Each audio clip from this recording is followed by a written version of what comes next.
Well, social media is ablaze with calls for treason charges and capital punishment against those who allegedly misused Joe Biden's Autopen to sign unauthorized executive orders, including pardons and immigration policies. This scandal represents a betrayal of American sovereignty. But what does history teach us about treason? How many have faced execution for betraying our nation? And what harm would the Autopen's misuse need to cause to qualify as treason? With fewer than 40 federal treason cases and only a handful of executions, history sets a high bar. Comparing past cases to the Autopen controversy reveals the gravity of this alleged abuse and the conditions required for treason. Treason, as defined in Article 3, Section 3 of the Constitution, involves levying war against the United States or aiding its enemies, requiring two witnesses to an overt act or a confession.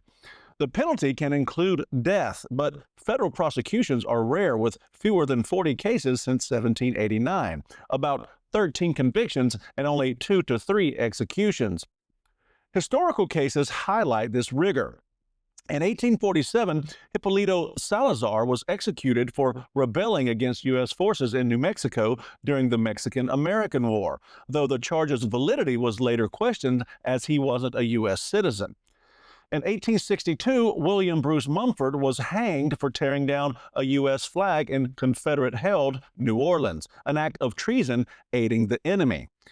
Mary Surratt's 1865 execution for her role in Lincoln's assassination conspiracy is debated as treason or conspiracy, but it targeted the federal government.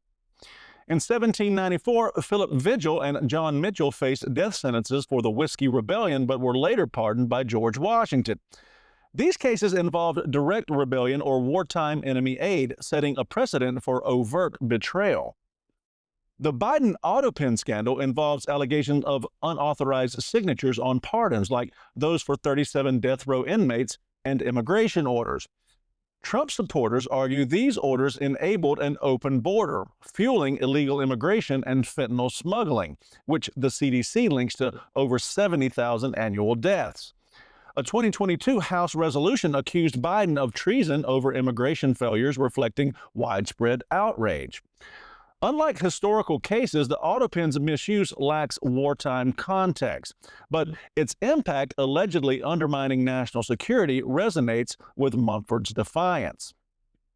For this to constitute treason, the Autopen's use must involve intent to levy war or aid enemies. Orders signed to, say, arm hostile nations or admit terrorists witnessed by two people could mirror Salazar's rebellion. The harm must be direct, like enabling foreign attacks, not just policy failures like fentanyl deaths, which, though devastating, are indirect. Legal scholars note prosecutors often use lesser charges like fraud for such acts, as treason's peacetime application is tough. Now, on the flip side of that, if it were discovered that the fentanyl was being purposely flooded into our country by China, where much of it originates in order to poison Americans, and if whoever was using Biden's Autopen signed documents allowing it to happen, an argument could be made that that is a treasonous act. Historically, only Salazar, Mumford, and possibly Surratt faced federal execution for treason, all in wartime. The Autopen scandal, while egregious to us Trump supporters, it requires extraordinary evidence, like orders aiding enemies, to warrant these treason charges. Without this, it's likely just fraud or abuse, not a capital crime.